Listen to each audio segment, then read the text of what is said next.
This episode of the Dungeoncast is brought to you by RPG Sounds. RPG Sounds is a friendly audio software for dungeon masters. DMs can easily set the mood of a game by adjusting music, soundscape, ambiances, and triggering sound effects. RPG Sounds is an open tool that lets you import and store audio files, making it perfect for implementing your own sounds into your game. With online play, you don't even have to be in the same room with your players to use RPG Sounds. Have them join your audio room and enjoy the immersive audio experience live. The best part? It's completely free. Just search and download it on Steam. There are preloaded sounds that let you jump in and use it right away. One more time, that's RPG Sounds on Steam, or just click the link in the description below. Hey everyone, welcome to the Dungeoncast. I'm Will. I'm Brian. This is the podcast where we talk about everything Dungeons and Dragons, from bodacious bodices to backwater barracks. And today we're covering two subclasses of the Bard, the College of Swords and the College of Creation.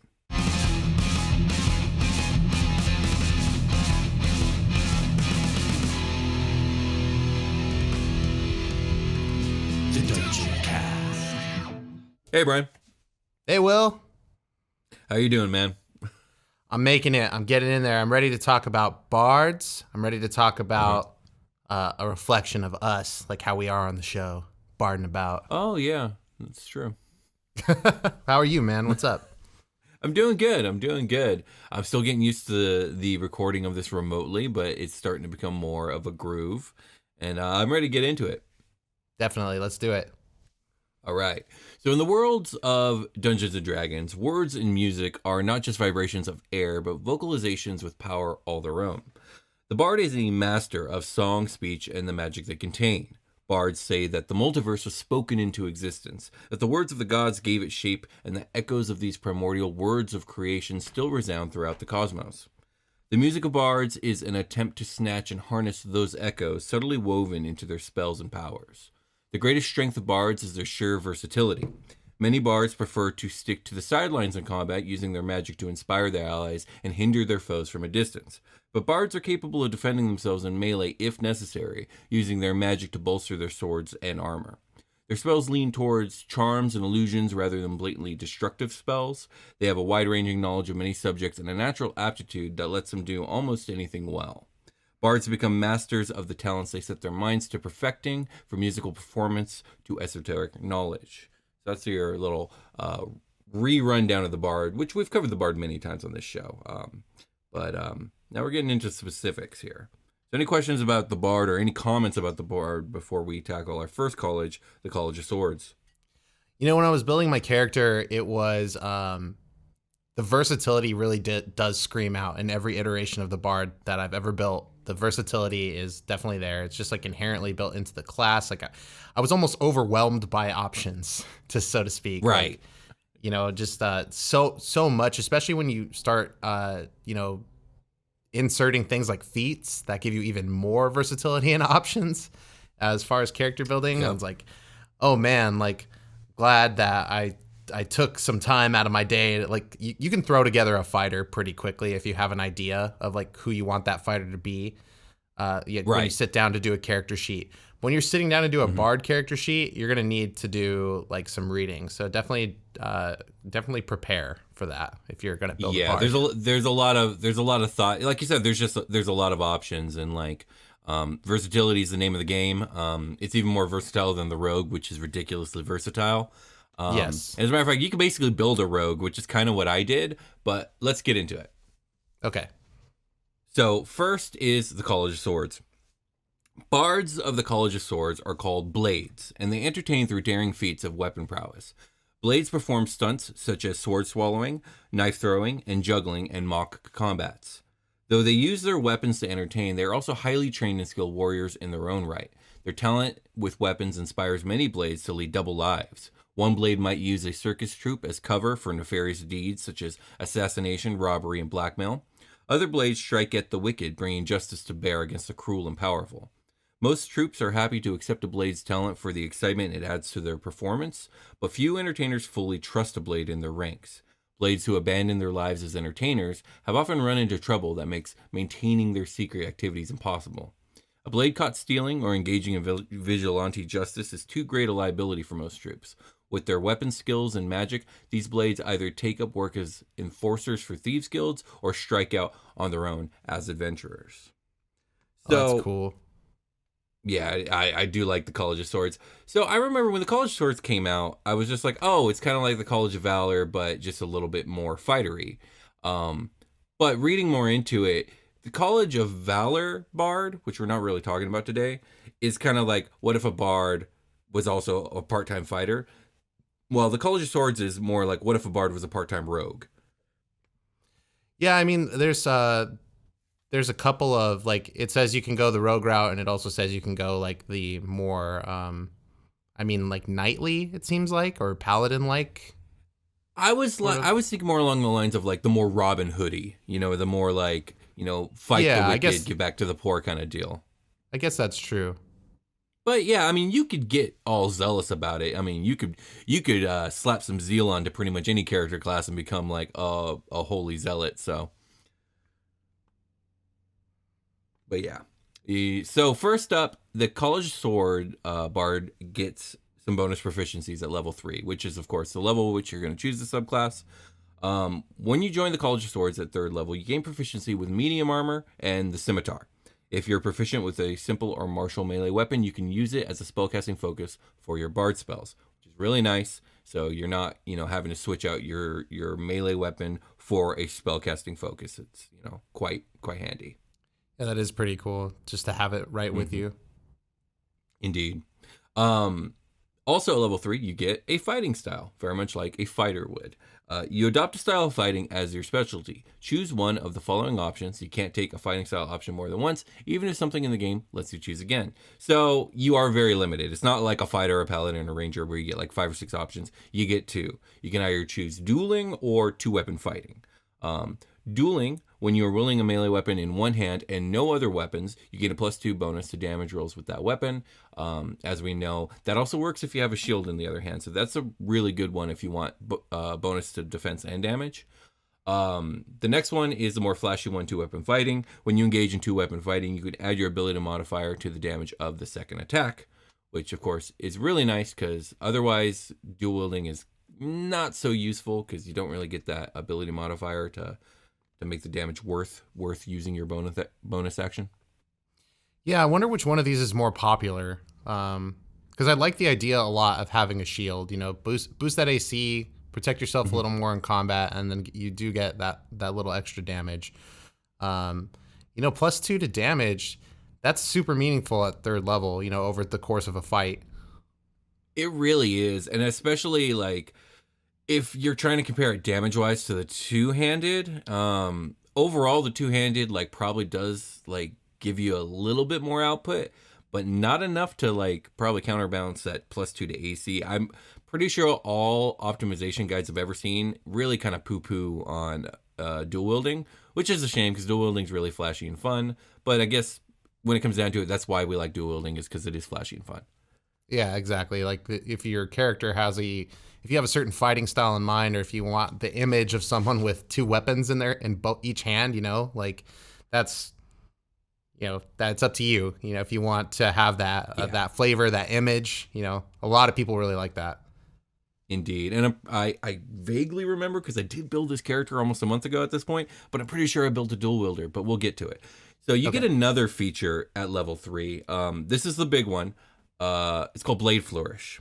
At 3rd level, you learn to perform impressive displays of martial prowess and speed. Whenever you take the attack action on your turn, your walking speed increases by 10 feet until the end of your turn. And if a weapon attack that you make as part of this action hits a creature, you can use one of the following Blade Flourish options of your choice. You can use only one Blade Flourish option per turn. So immediately, that's awesome. You're getting extra mobility every time you attack, and if you're a College of Sword Bard, you're probably attacking most turns. So, like, especially if you're an elf who already has a higher walking speed. I think Wood Elf is like 35 or something like that. Like, an extra 10, like, you're moving all over the place. But the 3 flourishes you get are thus follows. First is Defensive Flourish. You can expend 1 use of your Bardic Inspiration to cause the weapon to deal extra damage to the target you hit. The damage equals the number you roll on the Bardic Inspiration die. You also add that number rolled to your AC until the start of your next turn. So a little bit of extra damage, a little bit of extra AC. That's probably going to get used a lot. Next up is Slashing Next up is Slashing Flourish. You can expend 1 use of your Bardic Inspiration to cause the weapon to deal extra damage to the target you hit and to any other creature of your choice that you can see within 5 feet of you. This damage is equal to the number you roll on your Bardic Inspiration die. This one isn't going to be used as much as the first, but it is really nice if you're fighting like a bunch of clustered like goblins or something and you just want to do some real good like splash damage, which I just picture like just this crazy flourish of just nicking up everybody and leaving them all bleeding. Yeah, it looks like a Captain America shield, like if you throw it and you hit like 2 guys and then the sword comes back to you or something like that. Right, that's pure flavor because you're not doing like a range thing, but it's kind of interesting because still you get with the Blade Singer, you get the green flame blade cantrip, and that's gonna do like a similar thing where it's gonna hit splash damage onto somebody within 5 feet of the guy you hit. It's kind of cool, yeah, definitely for mobs. Yeah, you know what? Now that I think about it, could this stack with Green Flame Blade? Because you are taking an attack action, but I'd have to look at the wording for Green Flame Blade because that's like double splash damage. That could be a really good synergy if that works out. Rules as written. I'll check it out while you're doing stuff. Yeah. Okay. So the final flourish you get of the 3 is called Mobile Flourish. You can expend 1 use of your Bardic Inspiration to cause the weapon to deal extra damage to your target. The damage equals the number you roll on the Bardic Inspiration die. You can also push the target up to 5 feet away from you, plus a number of feet equal to the number that you roll on that die. You can then immediately use your reaction to move up to your walking speed to an unoccupied space within 5 feet of the target. Now this one I love because it's got a lot of utility. It very much reminds me of like 4th edition powers, where like at will, especially if you were like a controller or a defender class, you can move your enemy around to a more, advantageous like setup, depending on your situation. Plus you can, throw someone off a cliff or into a hole too. So that's pretty nice. Okay. That is fun. I like that one's probably my favorite because you're a bard and even though you're this sword fighting bard, you might not want to have people all up in your space like that, especially a bigger monster. So that can hit harder. So you might want to go into a more like advantageous position on the battlefield, and this will help you do that. I have a couple of weird issues with some of these. Like you're going to increase your movement by 10 feet, right? When you take the attack action and do one of these. So the mobile flourish is probably the only one where that's like super duper relevant to move after, because otherwise you're going to be engaged and you might take opportunity attacks, which I mean, that could be something you're willing to do, but I think the mobile flourish is like the most useful for that ability for sure. Yeah, I think you're right there. But let me reread this real quick because let me see. Whenever you take the attack action on your turn, you're walking. Yeah, so you do have to take the attack action before your speed increases. So you're right. Like, yeah, mobile flourish is where that's going to come into play. I just like the idea of like, I really like the tactical part of the game as much as I love the role playing part of the game. And, 5th edition is great and the combat's great and like the tactical stuff's there if you really want to like dig into it. But I like it when the game makes it easier for you. Again, one of the strengths of 4E was just how tactical you can get on the battlefield. And I really like the idea of getting into the nitty gritty of like moving people around, getting that advantage, getting the flanking, pushing someone into, like with mobile flourish, maybe pushing someone into the tankier guys like aggro area, and then having your paladin, your fighter, kind of more pull that target towards them to protect your more squishy spellcasters and stuff. I really like getting into that. I like the strategy, and yeah, I can really see provides that.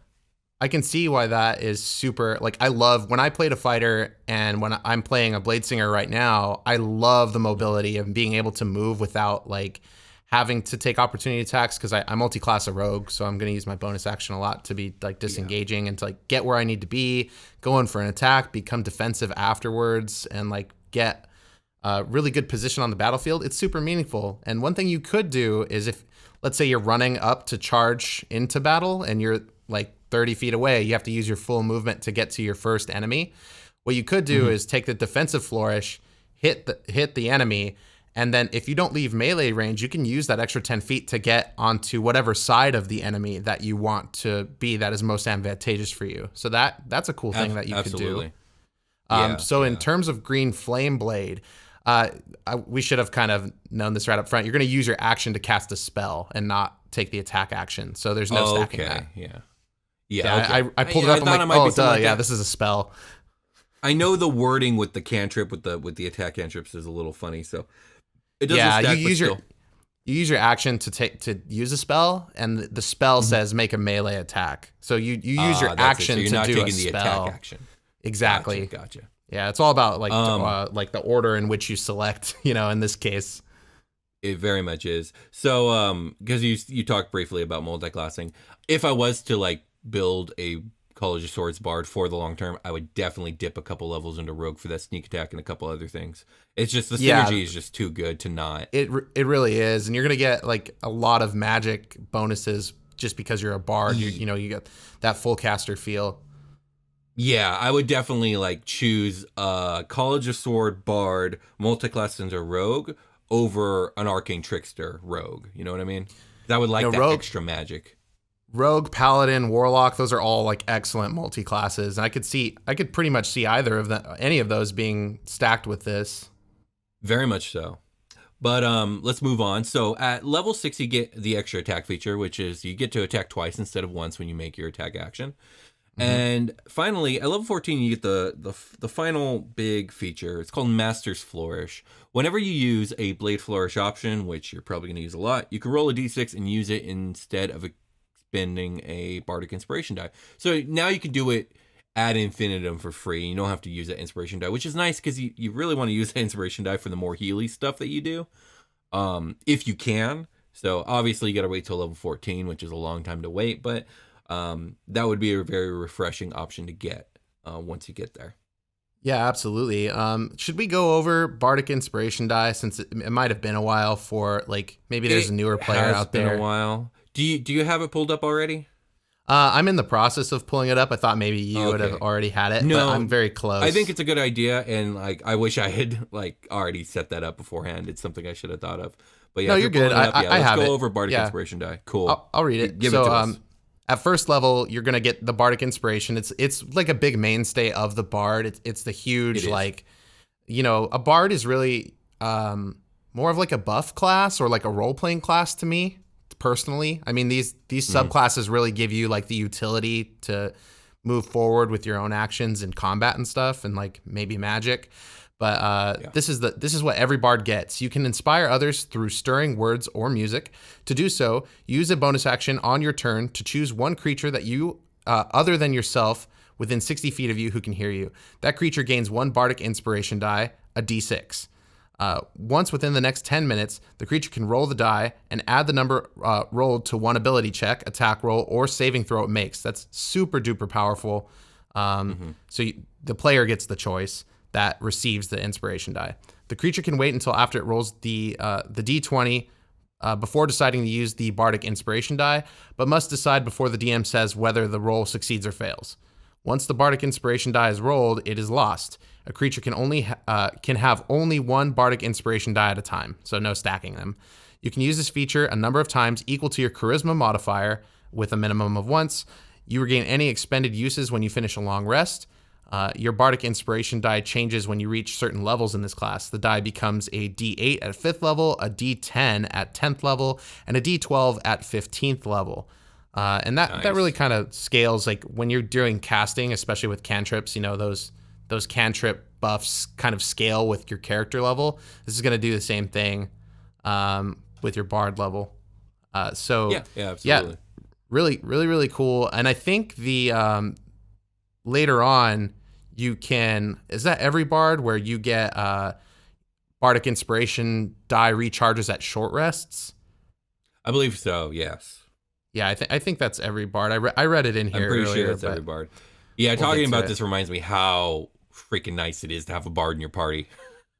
I know, and they're really good at everything. Like when we say that they're versatile, this Jack of all trades feature, which you get at 2nd level, You take half your proficiency bonus, you round it down on any ability check that you make that doesn't already include your proficiency bonus. So any check that you're going to do is going to be buffed. Any ability check. Yeah, you're good. It's You just really so are good. good at everything. Yeah. Yeah. You can All do right, some so heals. any you can other do comments? A little bit of Okay. everything. No, yeah, you're good. Any other comments on the sword bard before we move on to my character? I would like to know who your roguish archetype bard is. Okay, so I did do what I said I was going to do last time we did a character episode, and I actually wrote a little thing so that I wasn't trying to pull all the information from my head. Okay. So this character is very obviously based off of a fictional character, which I can't wait for people to guess in the comments. I'm pretty sure certain readers of certain books will figure it out very quickly, but I'm not going to say who. So my character's name is Killane. Killane is a stern and intense individual with a powerful and commanding presence, though he hides this most of the time behind friendly smiles and a silver tongue. Killane uses his charisma to get what he wants, and more often that is with honey over vinegar. He's also a rebel against the established aristocracy engaging in criminal activity aimed at hurting the rich and the powerful, and of course lining his own pockets and the pockets of his men. Though likable and friendly to those who are acquainted with him, a fiery passion and anger burns in this man that those close to him see. He's dangerous and at times reckless, and he's not to be trusted. Killane was born to a servant woman in the employ of a nobleman whose identity is unknown. Whoever this aristocrat was, though, he wanted no bastards. His mother was killed, and Killane was to be taken care of by abandonment at an orphanage in a city far from his birth. His childhood was a life of meagerness and misery. Not enough food and no money led to thieving and begging, which in turn led to running with young gangs and low-level thug work. Kel was a natural grifter and sneak thief and had a disposition for taking charge. Here he learned how to give orders and coerce coarse and angry people to do what he desired. He learned well and his gang prospered, eventually enough to garner the attention of a local prominent thieves guild, led by a cutthroat savant, a half-elf named Callan Trace. Callan was a true savant, a master thief, a magician, a minstrel, and a spy. He operated heists that were legendary and had never been caught. And he was always recruiting new talent. The word of a young man, barely 8 years old, causing ruckus in the slums with well-coordinated gang activity, had reached him, and he was intrigued. He offered Killane a job, one that involved a break-in, one where Kel had to make a choice between himself and his men, and he chose himself. And he left his men caught by the authorities and himself with the prize to present to his new master. And Kel passed the test. Over the years, Killane learned everything he could from Valen: subterfuge, disguises, music, and swordplay, how to hide his intentions with a smile. And in Killane, Valen forged a prodigy in the making, another version of himself. But Killane wanted more than riches. He wanted revenge and justice. Master and student have parted ways, and Killane has found his way back to the city of his birth. He's assembled a team, and now it's time to plan the heist of his life. So that is my character, his backstory, based off a fictional character. I think it's pretty obvious, but it's good stuff. So let's look at his character stat block. I only built him up to level 6. He's all charisma and dexterity. He dual wields a couple scimitars. I got him trained in athletics, performance. I guess I didn't choose a lot of other stuff, but let's go with stealth and sleight of hand. I'm really leaning into the roguish stuff. Only 33 hit points. Go ahead. What I was going to say with the, I had a similar problem with the skill proficiencies. There's actually not very many that you get to choose for Bard, which is a little interesting. Why, you get all these powerful features later on, like expertise. So I was thinking like I was going to get to, and with this jack of all trades thing, I was like, okay, well, I'll be good at a lot of skills. But the jack of all trades thing, I think, is there to cover this.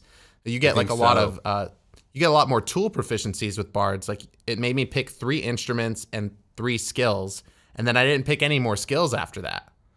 So I was like, oh, so in expertise later, like, I didn't have an extra. I ran out of skills to choose. Right. Yeah. It's definitely the jack of all trades thing that's supposed to cover it. So I think for the background, I chose Urchin because he lived on the streets. I grabbed a couple feats for him. So the first was Dual Wielder, which gives him plus AC while he's wielding separate melee weapons. And I was gonna try and use it so that he could dual wield like long swords, and I was gonna lean into his strength, but it just didn't feel right. So I went back to the scimitar. He still gets that +1 to AC, which is nice. And then I also gave him the medium armor master feat. So wearing medium armor doesn't impose disadvantage on his stealth checks, and when he wears medium armor, he can add 3 rather than 2 to his AC with his Dex mod. So that's not going to come into play at his level right now, but theoretically later on it would. Totally. Okay. I went with human. I don't think I said that before, so that's how we got the extra feat there, because I still bumped my ability scores up. Let me see here. Is there anything else of particular? Oh yeah, spells. So I tried to choose ones that really fit into his background. So his cantrips are Friends, Light, and Prestidigitation. He knows Command, Featherfall, Calm Emotions, Detect Thoughts, Invisibility, Silence, Suggestion, Enemies Abound, and Slow. So all stuff really geared towards controlling other people around him, or at least influencing them, and or just subterfuge and stealth and stuff like that, and Gotcha. Escaping a tight situation. So he definitely puts himself awesome. first. Yeah. He's a very chaotic neutral character, which is really not my speed. As a matter of fact, this guy's based off a character that I actually hate, even though he's a great character, like narratively speaking. It's a character that frustrates me and I do not like. Yeah, but that can be a good thing in a story, right? To have that like antagonistic feel for some dichotomy. Yeah. Indeed. I do think that if I were to like include this person in a campaign I was playing, it would be one of those characters that could lean towards being a villain, but also could be an ally, and is definitely one of those not to be trusted, more neutral sources of information and or interaction for the party. If coming from a DM. Yeah. So you picked a human. Human, yes. And you went with like it's more of like a Robin Hood type character, if I'm getting that correctly, right? Like in that sort of feel. Kalain would definitely want you to think that about himself, but Kalain serves Kalain's purposes, and he's kind of a sociopath. Like, he doesn't really care about his men, even though he makes his men definitely feel like he does, and he might even believe he does until the moment comes where he has to cut them loose, in which he'll do it in a heartbeat. Okay, for sure. Yeah, he's kind of a bastard. Yeah, I can see that. So that's actually really cool. I like that. And how much is the guild gonna play into like this character? Like, if you were to sit this character down in the campaign, were you kind of imagining a guild type setting where you have to like report back to them a lot and things like that? So the way I wrote it was like, he's walked away from his old master and he's in a different city now. But like, obviously the DM would be able to come in and be like, yeah, your dude Valen, he says he's in trouble and he needs you. What are you going to do? You know what I mean? Like, you could use that as different hooks, when, oh, your old thieves guild has been infiltrated by an old enemy. Are you going to go back, kind of deal? So, it's definitely open for that. But like, basically this guy wants revenge on his father who killed his mother and banished him. And he's come back to the city of his birth to kind of like raise hell upon the aristocracy. I see. Cool. Right on. So next up, we're talking about the College of Creation. Now, this is a newer one. This one is available in Tasha's guide. Is it Tasha's Cauldron of everything? That's it. Cauldron of all the things. What was that? I did my funny name for it. Oh, I missed the Cauldron it. of all the things. Yes, it is the Cauldron of all the things. And this is an interesting one. It really leans into what we talked about at the beginning of the episode, where like the bards kind of tap into this echoes of like the music of creation and stuff like that. And yes, yeah, let's get into it. So bards believe the cosmos is a work of art, the creation of the first thoughts of dragons and gods. The creative work included harmonies that continue to resound through existence today, a power known as the Song of Creation. The bards of the College of Creation draw on that primeval song through dance, music, and poetry, and their teachers share this lesson. Before the sun and the moon, there was the song, and its music awoke the first dawn. Its melodies so delighted the stones and trees that some of them gained a voice of their own, and now they sing too. Learn the song, students, and you too can teach the mountains to sing and dance. Dwarves and gnomes often encourage their bards to become students of the Song of Creation. And among Dragonborn, the Song of Creation is revered, for legends portray Bahamut and Tiamat, the greatest of dragons, as two of the song's first singers. Yeah, I love this lore so much. Like, it's one of my favorite things about the Bard in general, because what I see in fantasy writing more often in recent times is they use like the song, as a something that pervades everything, all of the entire cosmos, just like this is saying. Right. And it's kind of fun because you can kind of draw a parallel between, like, if everything is just these vibrations, and we're seeing like the production of like everything, all these molecules just vibrating together, all this like random material that's coalesced. Right. So the song really does pervade through everything, like how, every language is just another way of expression, but they're all essentially the same thing. Right, exactly. That's really, really good. It's really cool. I like that. it a lot. Indeed. So the first feature you get at level 3 is called Moat of Potential. So whenever you give a creature a Bardic Inspiration Die, you can utter a note from the Song of Creation to create a tiny Moat of Potential, which orbits within 5 feet of that creature. The moat is intangible and invulnerable, and it lasts until the Bardic Inspiration Die is lost. The moat looks like a musical note, a star, a flower, or another symbol of art or life that you choose. When the creature uses the Bardic Inspiration Die, the moat provides an additional effect based on whether the die benefits an ability check, an attack roll, or a saving throw, as detailed below. So, like with a lot of the newer subclasses, these subclasses get really wordy and complicated, so we're going to go over each of these different effects that your Moat of Potential can cover. So first is ability check.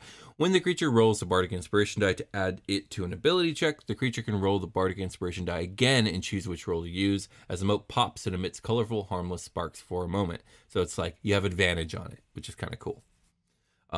If you use it for an attack roll, immediately after the creature rolls the Bardic Inspiration Die to add it to an attack roll against a target, the moat thunderously shatters. The target and each creature of your choice that you can see within 5 feet of it must succeed on a Constitution saving throw against their spell save DC or take thunder damage equal to the number rolled on the Bardic Inspiration Die. That's fun. That's pretty cool.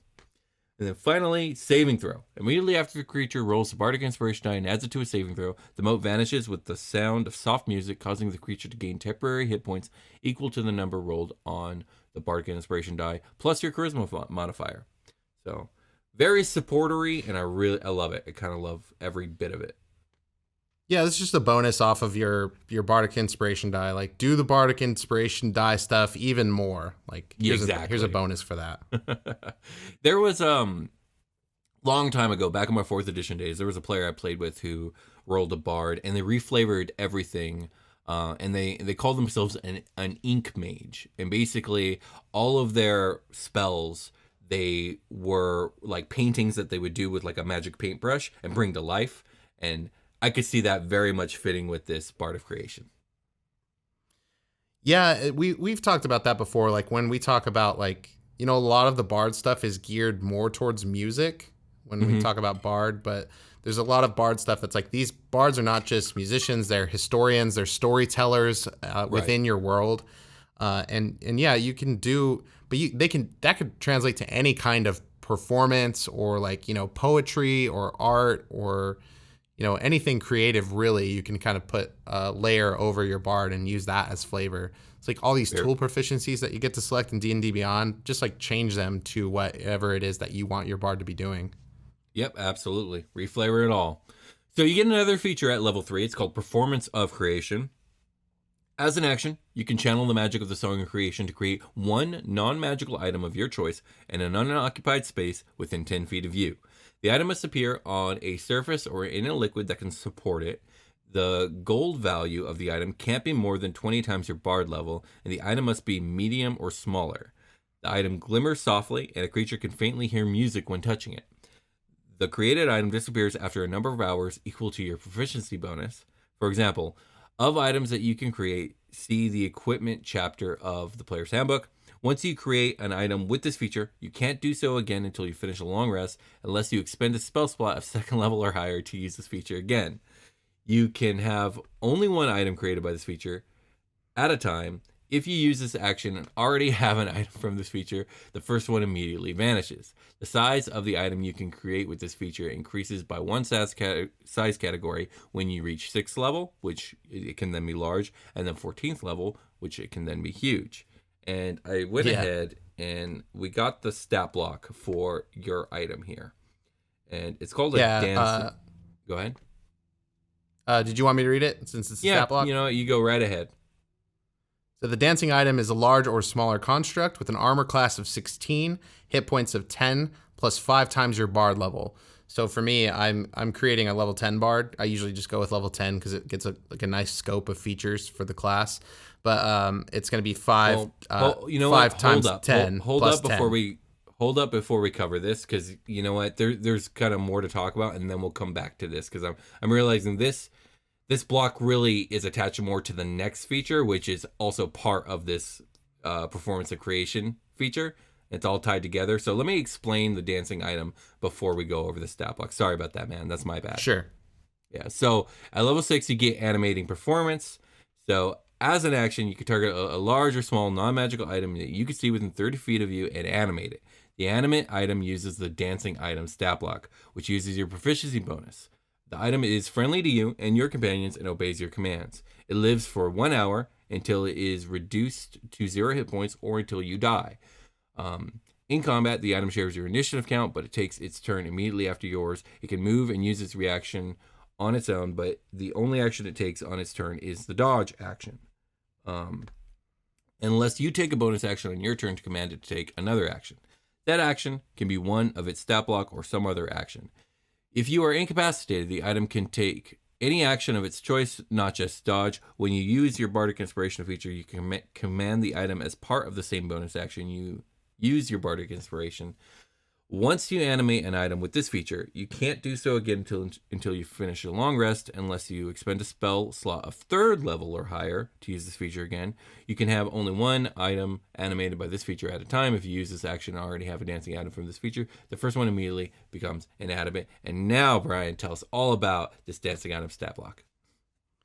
Right. So larger, smaller construct with an armor class of 16 natural armor with HP of 10 plus 5 times your bard level. It's got a speed of 30 feet and a flying speed or hover of 30 feet. So it's going to have a strength of 18, a dex of 14, constitution of 16, intelligence of 4, a wisdom of 10, and charisma of 6. It's going to be immune to poison and psychic. And if you're immune to poison, it means you're strong. Conditional immunities are charmed, exhaustion, poisoned, frightened. It's going to get dark vision of 60 feet, passive perception of 10. Its languages are going to be, it's going to be understand the languages you speak. So it's just going to mirror that. It's not listing a challenge rating. Its proficiency bonus equals your bonus. The first feature is the Immutable Form. The item is immune to any spell or effects that would alter its form. An irrepressible dance. When any creature starts its turn within 10 feet of the item can increase or decrease, and it's up to you, the walking speed of that creature by 10 feet until the end of the turn, provided the item isn't incapacitated. And for the actions, it's got force. Okay. Oh, go ahead. So I take it, it starts dancing around whatever creature starts moving and impeding it. Yes. Okay, nice. Go ahead. Sorry. Well, yeah. Well, I don't know how you would flip that to make it somebody go faster, but you could do that too. Maybe it gets behind them and starts pushing them. The power, if it's an instrument, which I was thinking mine might be, it would the power of music would make you go fast. I don't know. There you go. We'll get there. So the actions are a force empowered slam. So force is magical, like Eldritch Blast does force damage, right? So force empowered slam. Melee weapon attack, your spell attack modifier to hit is what you use. It's got a reach of 5 feet and one target. It's got to hit one target you can see. Let's see.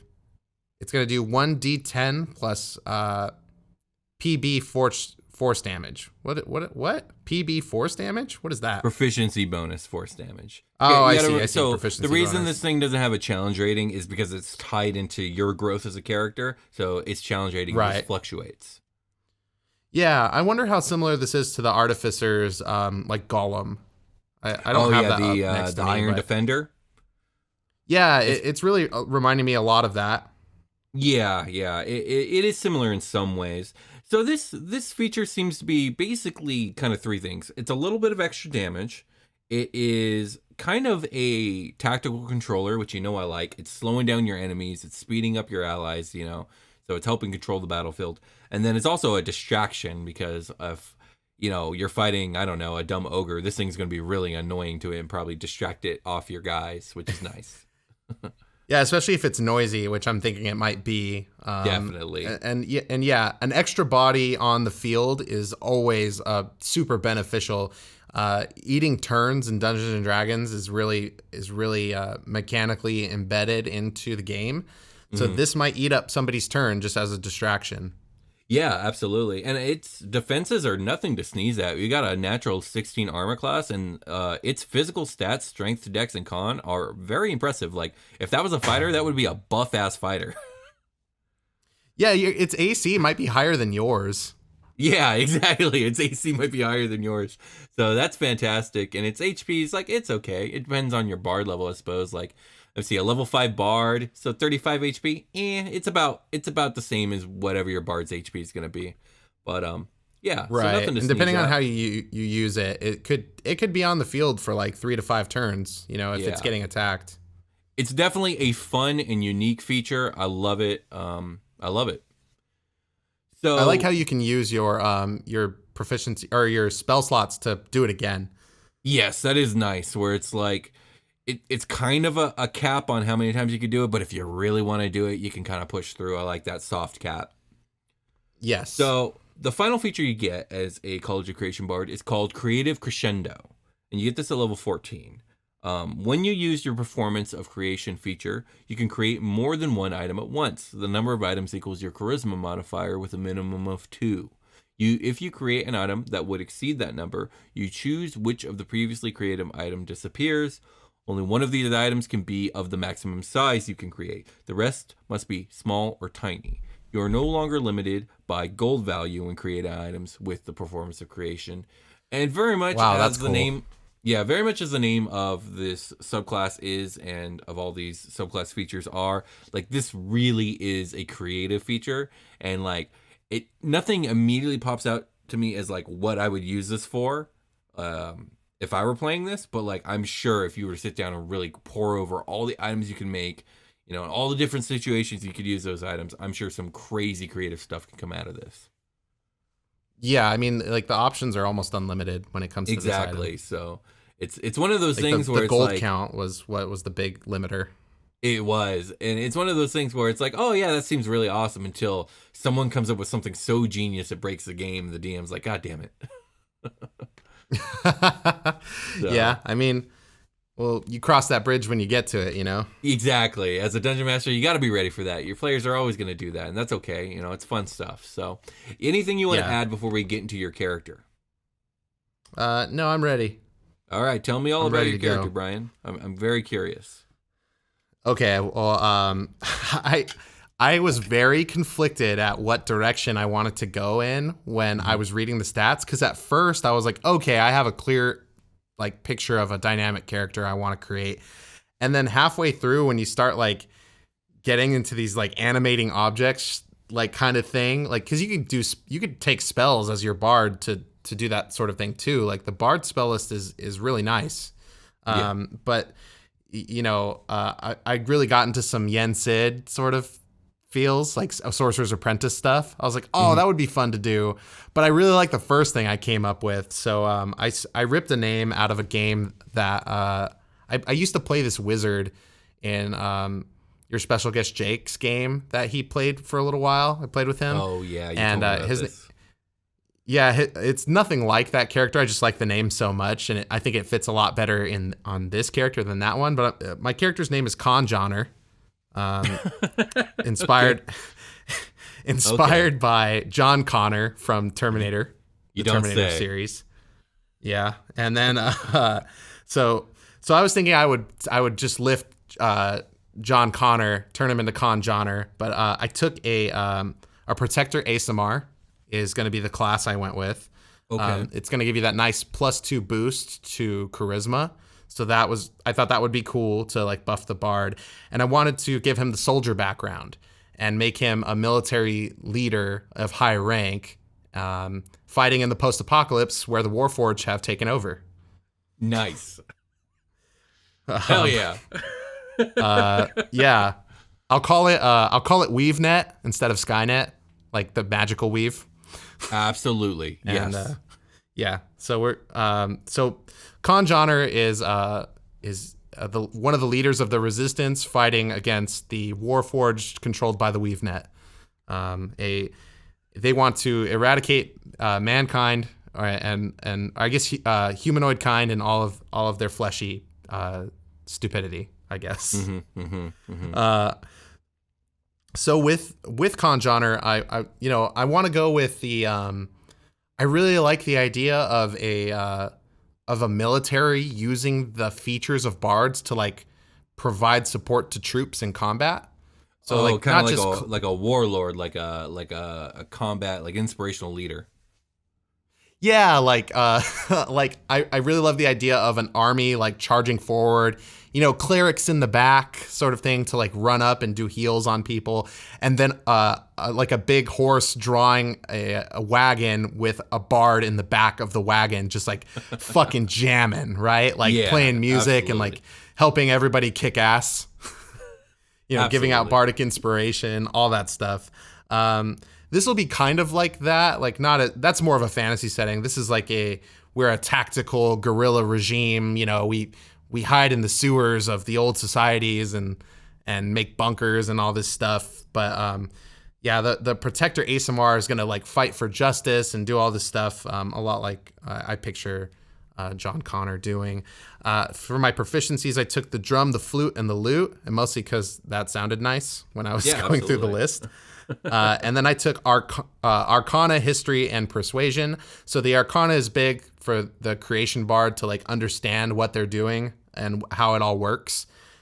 History, and not just the this is gonna be weird because I'm gonna tie my character into like time, like Of course you are. like the flavor is gonna be time travel a little bit. So not just proficient in history, but in future history, I guess. Oh boy. And then Persuasion as a way to like help people, like convince people to do what he knows is gonna happen, like to fight the future, pretty much, or like trust me, I know what's gonna happen. Like we need to do this. Yeah, and so absolutely. that I thought that would be really helpful. So then we move down to the expertise. I'm going to take expertise in history and persuasion. Expertise in history, not just past history. My Moat of Potential, I was kind of thinking what the flavor of that should be. But what do you think, Will? Because it says here the moat looks like a musical note, star, or flower, or another symbol. Maybe mine should look like a little clock, like a digital counter. If you're really going with the time thing, then yeah, I think that's very fitting. Yeah, I think this will be post Judgment Day, John Connor or Con Johnner. So it'll be maybe it'll be like time since Judgment Day. Oh, like so on it's the counter, actually like but it's a clock that's been counting down since. up. Or up, Well, maybe. yeah, up since. Yeah, counting up interesting. since. I don't know.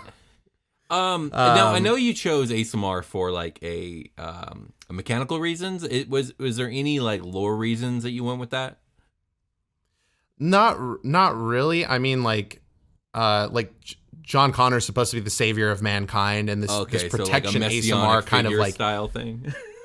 Yes, it's more like that than like, that's cool. Oh, I'm into that. You're chosen by God. Like God doesn't exist. It wouldn't have let the robots happen. Yeah, I don't know. Sure, yeah. Absolutely. Do they believe in God in Terminator? I haven't seen a Terminator movie where somebody's like praying yet. Me neither. But I haven't been watching any of the either. recent ones. That's also true. Because they're so bad. For ability score increases, I took a feat instead of that. And I went with Great Weapon Master. What? Okay. So I know, and I was looking at this like, okay, well, like I like the bard thing, but also this is a soldier fighting in the trenches, and so I kind of want to go. I wanted to hit like how much military experience can I give to a full caster, and like how much versatility can I add to this? So yeah, I took Great Weapon Master. So on my turn, when I score a critical hit with a melee weapon or reduce a creature to 0 hit points with one, I can make one melee weapon attack as a bonus action. And then before you make a melee weapon attack with a heavy weapon that you are proficient with, you can choose to take a -5 penalty to the attack roll. If the attack hits, you add +10 to the attack's damage. So kind of like an all or nothing. I can see, grabbing like a big heavy weapon in a moment of need and just kind of swinging it down overhead. Okay, for sure. So, here it is. The font of inspiration at 5th level is when you get to expend your Bardic Inspiration in short rests. It's going to be critical for this character running away from Warforged. Counter Charm, that's like a normal bard thing. Animating Performance is the College of Creation thing, like using the dancing item. I was thinking like it could be a big bass guitar. I thought that would be really cool. And it's this that made me want to do the Yen Sid, like Sorcerer's Apprentice thing. Like maybe I could just animate brooms and stuff, or like throw a broom down and animate objects to have like a bunch of shit running around. I don't know. Yeah. I kind of started getting lost in the weeds. Yeah, I mean, it is a little bit, but it's cool. I mean, it's a crazy character, but I like it. I mean, if he's out there in the trenches, like maybe he's animating like the upper torso of an already dead Warforged that's like singing or something. Yeah, that's what I was thinking. Singing like a military tune. Or like the T800, like let's boot up the T800 and like have Arnold, like I would make an Arnold Schwarzenegger with my with my dancing item. Yeah, absolutely. And so that like if I wanted to I think the cool, so I think I am gonna go with the Arnold thing for the animated, because I thought the big bass guitar would be cool, but I think Arnold would be better. So now I would create him. He would be like, hold on, now I gotta see. There's a size limit on this thing, right? Oh no, it can be large. It can be large or smaller. Yeah. So yeah, you make that Arnold. You do your thing, man. Yeah, and I was wondering like if there are all these scraps of robots around all the time of like Warforged, like I could probably like mitigate some of the gold use. Like how much would it cost to make it in the setting I'm like planning on running this guy in? Because I'm not going to get to that level 14 today. Yeah. But I mean, I would allow it. It's not going to be able to do anything functional beyond what the stat block says anyway. So like, who cares? Like, that's awesome. Yeah, I thought like spare parts could mitigate the money thing. Like what spare parts are around, and like maybe he'd have to carry some with him, like some kind of like military contraband, like transport would hold that for him, so he could use the materials to do that, or just like maybe he could just make it out of spare parts around. Like there's enough wreckage to like construct it. And I always imagine it like building itself. I would definitely work with you on that as a dungeon master. I would allow it. We'd figure something out together for sure. Yeah, I think for the force empowered slam, that's pretty straightforward. This irrepressible dance, that's so funny to think of Arnold Schwarzenegger doing this type of stuff. But so within 10 feet of I would he'd be like, go over there if you want to live. Yeah, exactly. And you get that extra 10 feet, or like he would get in the way of somebody else. With like big robot arms or whatever. Yeah, and it's difficult to move Arnold. He's such a big guy. He's so huge. Look at those shoulders, the wingspan on this dude. I'm saying Arnold, but I just mean the T800. I don't. I know what you mean. Yeah. Let's see. Yeah, it's gonna understand languages. Immune to poison. I think that's all tracks here so far. For my second ability score improvement, I went with the skilled feat. So I could pick extra skills here. So my military background gave me like a bunch of stuff too. It gave me like 2 extra skills. But for the expertise I get at 10th level, before I took this feat, I was like out of skills to pick that I wanted to use for expertise, which like I found kind of jarring for the bard, like that was possible. Like you could just like lose out on like not having a skill. So I took athletics, acrobatics, and survival because I thought that was all really like important for this character to have, and I didn't pick it up front. So that kind of saved me there, and so I took the expertise on Arcana and athletics when I got it. And then you get this cool thing at level 10 for bards called Magical Secrets. By 10th level, you have plundered magical knowledge from a wide spectrum of disciplines. Choose 2 spells from any class, including this one. A spell you choose must be of a level you can cast, as shown as the bard table cantrip, blah, blah, blah. So it let me pick 2 additional spells from any classes at 14th level and again at 18th level. But I took Summon Construct to do like more construct summoning, I guess. Yes. And I also took Banishment to like kind of play with that time distortion. Yeah, stuff. banish you into the time, into the past, into the future, whatever.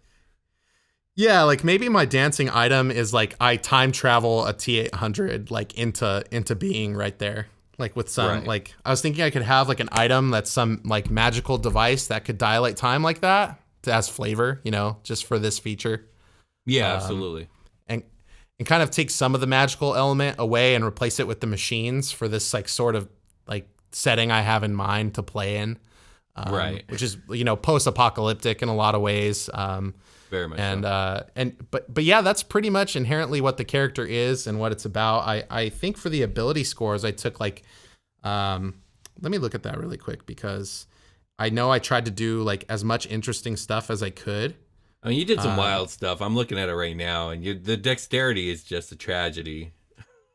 Oh yeah, well I picture him like, you know, sitting in the back and like doing bard shit and like making things appear, and so he doesn't have to go fight. Yeah. And his soldiers probably wouldn't want him to die anyway. So he's going to sit in the back and This class doesn't have any synergy with the Artificer, or the Artificer, but I would love to see the multi-class here. It just feels like that's what this character should do. So I almost took the Artificer Initiate feat, but it was a little too complicated for the episode, I think. I think maybe if I played the character, I would do that. But yeah, I definitely got that too. When I was building it, I was like, oh, that would be cool to like make even more stuff. And make guns. Absolutely. Yeah, it just feels right for the character for sure. It does. That might be a magical multi-class that I could look into one day if I ever decide to play this character, if I happen upon a game in this sort of setting. But yeah, I took 15th strength. I took 8 dex, 10 con, 12 intelligence, wisdom 13, which is getting boosted, and charisma 14, which is getting boosted. So yeah, wisdom ends up being 14, charisma ends up being a 16. But yeah, that's pretty much the character in a nutshell right there of, the mobility. Yeah, it's sad. The AC is probably going to be really low. Like I didn't really put a bunch of items or anything on this guy yet. I'm sure he's going to have some military grade, Rebel Alliance grade stuff. So maybe not the best available, but they're making do. Yeah, absolutely. Yeah, I really like you. You definitely took the Creation Bard in like a wild direction I would never think of, but I think it's freaking awesome. Yeah, I was like, I had classic fantasy in mind when I opened the sheet up, and then I immediately went away from that, and then I almost went back to it like halfway through. But yeah, that was pretty much it, man. Like that's the Creation Bard I made. Great job, man. Con Johnner. Well, I think with that being said, I think we can get ready for a long rest. Yeah, let's do that. All right. Hey everybody, welcome to the long rest where we get ready for bed. And in our nighttime, laying up at the ceiling, gonna count sheep. Instead, we're gonna count beams. Indeed, we are. We're gonna build our beholder. Let's do a quick recap. Let's see. Nice. I think we started with the Ettercaps episode. We have a web beam and spider tentacles instead, so spider legs instead of tentacles, with little eyes on the end. Then we have the monks episode where we did the Donzo hand. So is what I wrote, but it's a hand at the end of that tentacle with an eye in it, and then the beam of ultimate mercy, which could heal somebody super good. Then we had the Goths episode where we skipped and we did the 3 hearts factoid. Next we had the Satyrs episode, That was the I think we beam gave of it revelry. horns? No, we gave it Ooh, the the useless goat revelry. legs. Oh, okay, that was goat legs and revelry beam. Oh my gosh, this thing's horrendous. Yeah. People were really taken aback by the legs. Indeed. Which is good. And then the Remoraz episode, which had the bite and swallow beam, which that thing, it's I don't think it was a beam, was it? It was more just like if you're too close. Yeah, it'll bite and swallow you into its spider tentacle, which is horrifying. Jesus.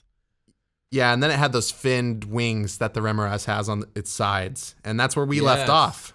That is where we left off. So, okay, my idea for a horrible beam thing is a creation beam, and I'm not sure how. I kind of have two ideas here, but the main one is it can create basically a drone of itself, like a mini annoying, like its own little personal. What are the things called? Gazer. Like it can create a gazer with a beam. Like a little dancing gazer item that can like distract and move along and do force slams on. So, and I don't think it needs the limit. So like, these beams are random. So like there's a random chance that this thing is going to create a little gazer minion like 3 or 4 times in the fight. So you might end up fighting like a whole army of these things. So let me, can I add on to that a little bit? Absolutely. What do you got? I like the gazer thing, but can we give it like the T-800's body? Yeah, sure. So absolutely. So it's little T-800s. Yeah, it's it's not even little. It could be large, just like the stat, Oh, okay, so it's just gonna make T-800s. But that's horrifying. Holy shit! But instead of the face of Arnold, it'll be the face of a gazer. So it'll have those little eyes and tentacles on top still. Yeah, and the center eye should be the red like tracking eye from the movies. Absolutely, 100%. You guys remember Terminator 2, the movie from the 1990s? Actually, I think the movie was made in the late 80s. Is that, or was it it early 90s? The first one was made in the late 80s, and the second one was made in 91. And I checked that earlier. Nice. Well, Terminator 2 is, yeah. Which is the better of the two, but Terminator 1's good. You're right. So what do we call the beam then? Because I feel like calling it a beam of creation or a creation beam doesn't really capture it. I mean, we could just call it the T-800 beam. Yeah. I think that's like very it. fitting. Yeah. All right. Let's call it the T-800 beam. Beam settled. I got no idea what to do with the feature on this one, man. College of Swords. I just picture more blades. Okay, what do you got? Yeah, knives instead of teeth.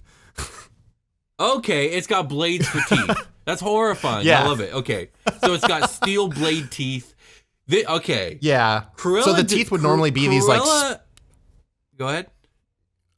So the blade, the beholder teeth are usually like these spires, right, or like these fangs, really. Yeah. Like they're little sharp cones, but instead they'll be like, little like sword columns with the point at the end instead. So the mouth is gonna look horrifying, even more horrifying.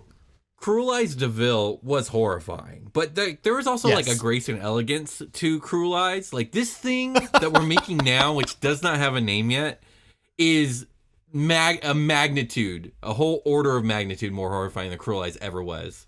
We're definitely stepping it up. We're upping the ante. Yeah, we're upping the ante on this for sure. Okay. All right. We're giving the Hobble Man. We're cutting his work out for him on this. Indeed, like 100%. I do have a pitch for the name since we struggled with it a lot. Yes. What do you got? I think it should be Rays, like rays from the sun with an S at the end. Rays Romano. Yeah, Rays Romano. I mean, we already got like a couple of things on here that aren't Rays though, so we might want to save that name for the next one. I don't know, man. That's here. I'm leaving it on the table. My pitch for this name is Rays Romano. Let us know what you think. Rays Romano is a tentative name for this horrific monstrosity. Let us know what you guys think in the comments. Before we go, though, we have a couple things to do. We have Patreon shoutouts. Yes. And we also have a contest ongoing. Want me to lead with the contest?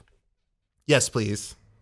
So we are giving away 2 copies of Van Richten's Guide to Ravenloft, the newest D&D book coming out. It takes place, of course, in the setting of Ravenloft. I do believe it further details out the other domains of Dread. It's very exciting. I'm very excited for this book, and you should be too. So if you want to win a copy, all you have to do is get on Twitter, share a link to your favorite episode of our show or any of our shows with the hashtag Dungeoncast. You'll be entered to win. We are giving away a copy on release date, which I believe is May 18th. So you got a couple weeks from now.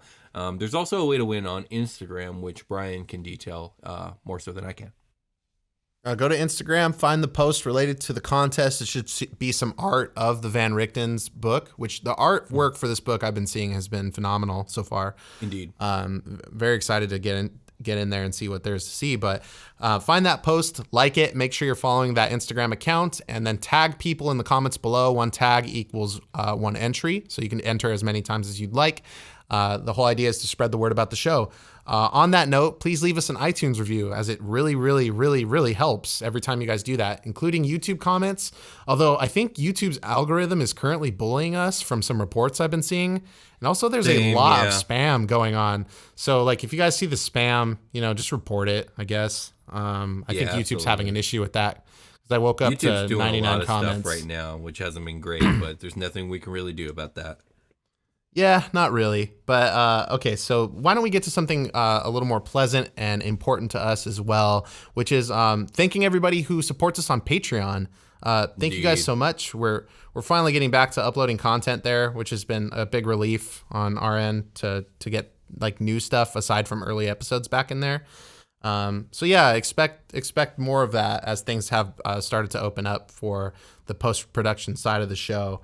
At long last. So now I want to thank some specific people that have come into Patreon since our last shout out. I want to start out by thanking X. Thank you, X. Thank you, X. Next up, I want to thank the Mystic Womble. Thank you, Mystic Womble. Was it Womble? Yes. Mystic Womble. Womble. Womble before. Womble. I don't know. I say wombo combo sometimes. This isn't that. Do. It's adjacent. I also want to thank Anne Elizabeth. Thank you, Anne. Not like Anne Elizabeth. Like her name is, or their name is Anne. Yeah, I got you, man. I get it. Okay, cool. Next up, I want to thank the Incognito 32. What's up, Incognito 32? Thank you. Thank you, Incognito 32. Thank you. And finally, last but certainly not least, Luke Sutton. Thank you, Luke. Thank you so much. Luke, like Luke Skywalker. Did I not say Luke? I thought I said Luke. It almost sounded like you said look at this thing. Thank you, Luke. Thank you, Luke. And that's it. That's who we got. So thank you guys so much. Make sure you're enjoying your bonus content that you are entitled to per your tier. There's lots of stuff to enjoy on there, more stuff than we can name. But the big notable ones are the stuff that comes out. I think the stuff that comes out on the regular is going to be the Dungeon Chats, which is a separate podcast Will and I do. That's just basically whatever. I think our last topic was a very me-centric episode, so I think we're going to flip the script on the next one and do the same exact episode, but for Will. Okay. We did that. Yeah, we did top 5. I had a different question I wanted to pose you, but that can wait for the next episode. Perfect. Yeah, definitely good. We always like suggestions for them. And we did Crunchy or Smooth, which is, if you're like a regular listener across a lot of our mediums, you're going to know that the Crunchy or Smooth is... I'm sorry, crunchy, chunky, or smooth, and we did that in the episode. Yeah. Nothing crunchy, chunky or smooth. All chunky. Yeah, crunchy/chunky or smooth. But we did. That's what we did. It was a lot of fun. You can get access to episode notes that Will writes, and then you can do. There's a lot of like actual play stuff in there, comedy games, cool adventure stuff. There should be another one coming out pretty soon, including like Flashbang and the Surgeon, which is a superhero game that we do. And OST for Super Quest Saga, as well as all the other projects we do are on there. That's a lot of fun to get in there and to listen to, even for me. Go back and hear stuff I made. And fun stuff. exclusive merch. Like, we're trying to update it and do more things in there all the time. So there's stuff. If you want more Dungeoncast, if you want more Will, Brian, Jake, Freeland, Steve, or et cetera, you can get it at Patreon. But the main thing is really like, thank you guys for supporting us there. We really, really appreciate it. Indeed. With that, I believe we can call it a game. Let's call it a game. We'll talk to you guys later. Bye.